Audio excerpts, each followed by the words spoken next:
Si Emilita Villa ay isa sa mga naging mail order brides na nauso noong 1980s. Si Emilita ay taga Cebu. Mahirap lang ang kanyang pamilya. Siyam silang magkakapatid at nagsisiksikan sa isang maliit na kubo. Siya ang itinuturing na pinakamagandang dilag sa kanilang lugar at maraming tagahanga. Gustong-gusto sana niyang mag-aral pero wala namang kakayahan ang kanyang mga magulang na siya'y pag-aralin. Ang gusto ng mga ito ay makapag-asawa siya ng kano para gumanda ang kanilang buhay. Ang paniwala nila, si Emilita ang mag-aahon sa kanilang pamilya sa kahirapan kung mag-aasawa siya ng puti at makakarating ng Amerika. Nakiusap sila dito na magpalista sa Mail Order Brides Magazine. Nasisiguro nilang maraming magkakagusto sa kanilang anak kapag nakita siya ng mga naghahanap ng mapapangasawa. Sinunod ni Emilita ang gusto ng mga magulang. Nagpa-picture siya ng maganda at nagpa-advertise sa isang magazine na ang pangalan ay Cherry Blossoms. Nakita ni Jack Reeves ang litrato ni Emilita at agad na nagka-interes sa kanya. Si Jack ay isang US Army Sergeant, 46 years old at isang biyudo. At noon ngang taong 1987 ay lumipad ito patungong Pilipinas para makita si Emilita. Tatlo silang kano na magkakasabay na dumating at naka-schedule na makita ng personal si Emilita.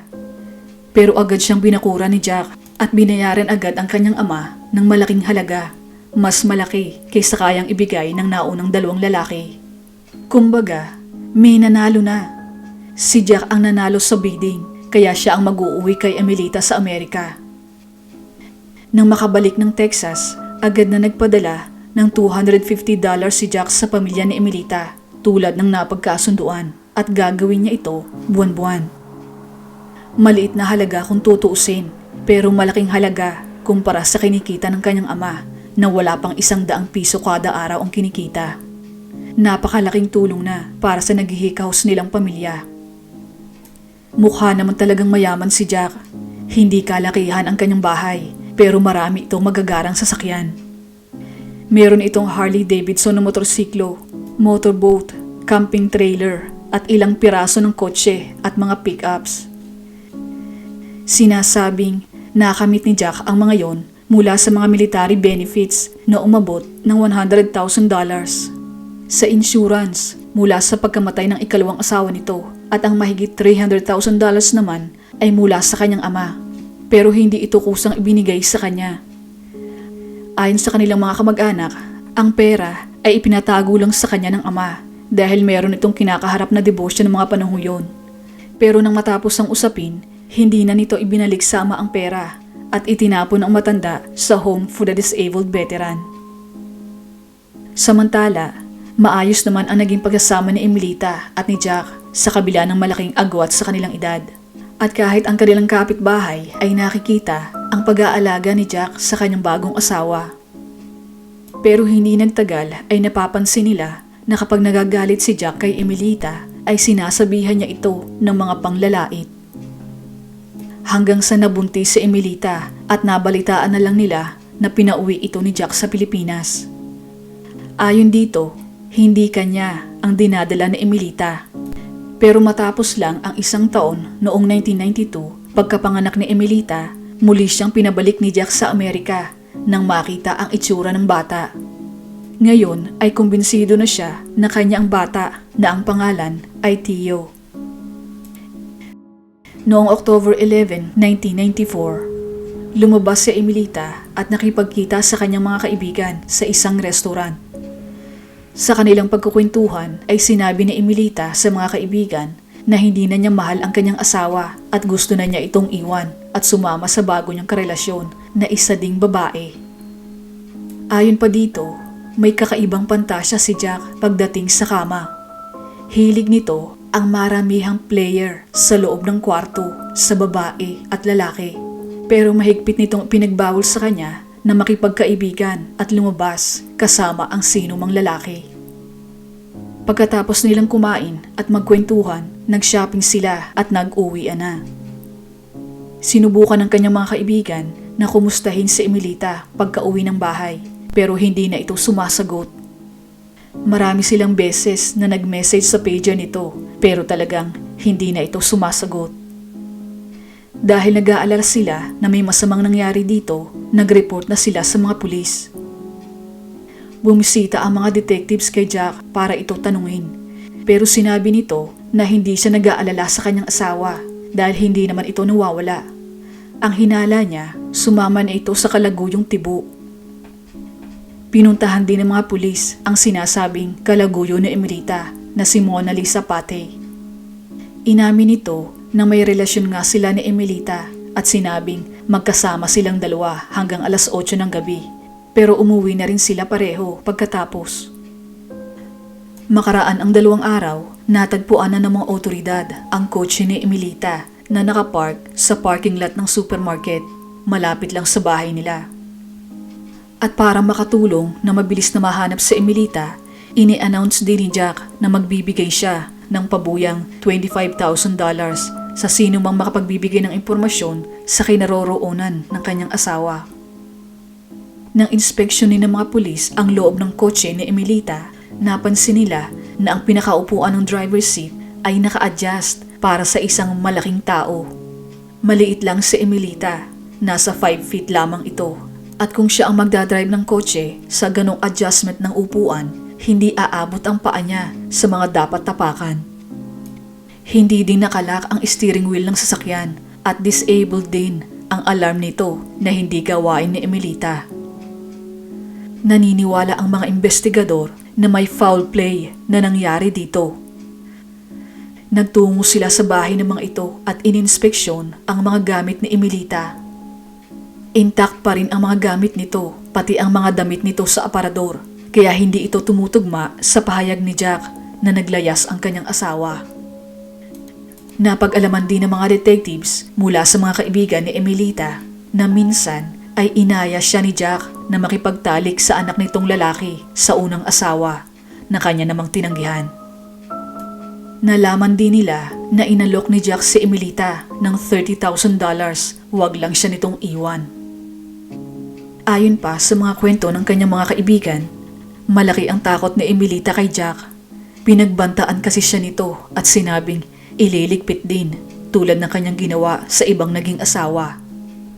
3 beses na kasing nagpakasal si Jack. Ang kanyang second at third wives ay parehong nasawi sa hindi maipaliwanag na dahilan.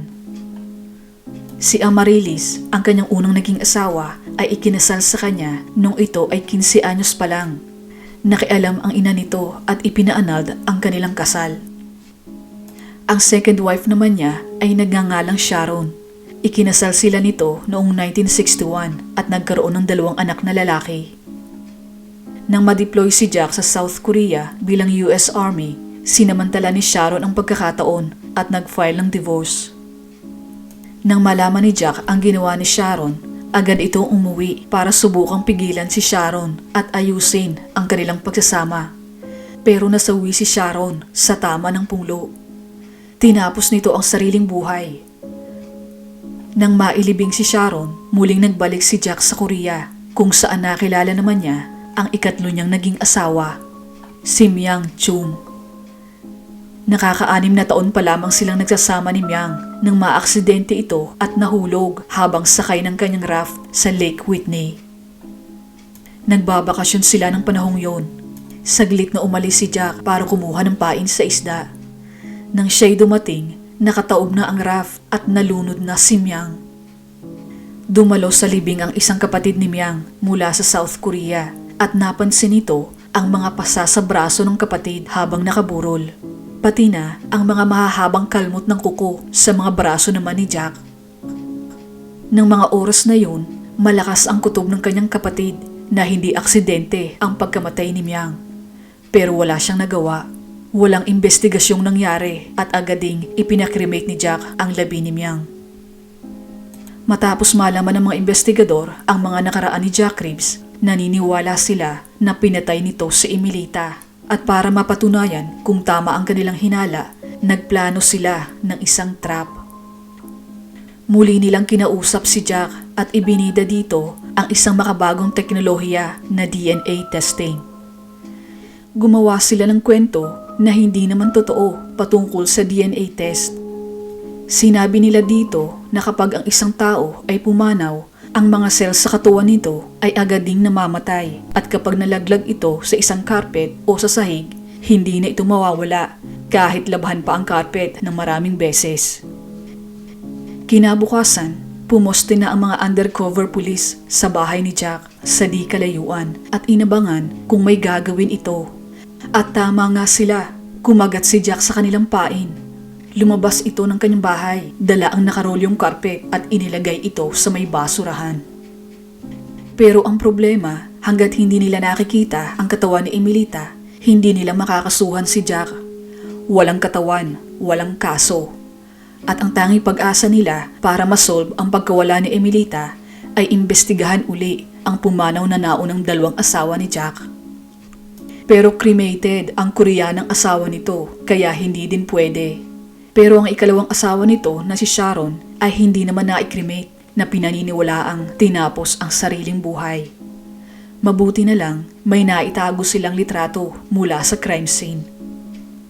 Ipinadala nila ang litrato sa isang eksperto at nang makita nito ang kuha, napansin nito na pababa ang anggulo ng tama ng bala. Hindi ito umaayon sa paliwanag na tinapos ni Sharon ang sariling buhay gamit ang mahabang baril habang ito'y nakaupo sa kama.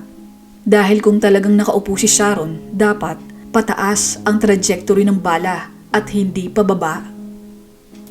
Ayon pa sa eksperto, nakatindig si Sharon nang siya'y paputukan at imposibleng magawa niya yon sa kanyang sarili. Humingi sila ng permiso sa korte para ma-exhume ang katawan ni Sharon after 16 years. Ipina-autopsy nila ang labi at iisa ang naging findings. Pababa nga ang kanyang mga tama. Ayon sa libro na isinulat ni Patricia Springers, kawawala pa lang ni Emilita ay nagkukumahog na agad si Jack na magkaroon uli ng bagong makakasama. Agad-agad, sa sobrang pagkadesperado, pati ang mas nakababatang kapatid ni Emilita na 21 anyos ay tinawagan ito para akitin na pumunta ng Amerika at tumira kasama niya. Pero tinanggihan siya nito. Kaya muli siyang nag-renew ng kanyang subscription sa Cherry Blossoms at nakakilala na naman ng isa ding Pilipina na nagngangalang Amalia. Pero bago pa sila magkita, kinalawit na ng mga otoridad si Jack Reeves 5 buwan matapos mawala si Emilita. Ayon pa sa mga pulis na umaresto dito, takang-taka si Jack kung bakit. Anong dahilan? Bakit siya inaresto? Hindi naman siyang pumatay kay Emilita. Sinabi ng pulis na dinakip siya sa pagpaslang kay Sharon Reeves. Bumakas sa mukha nito ang panlulumo. Hindi nito akalain na sa haba ng panahon ay madidiskubre pa ng mga pulis ang krimeng ginawa sa dating asawa. Sa harap ng korte, ipinareenak ang eksena kung saan sinasabi ng depensa na nakaupo si Sharon sa kama nang kalibitin niya ang gatilyo na mahabang baril gamit ang kanyang daliri sa paa.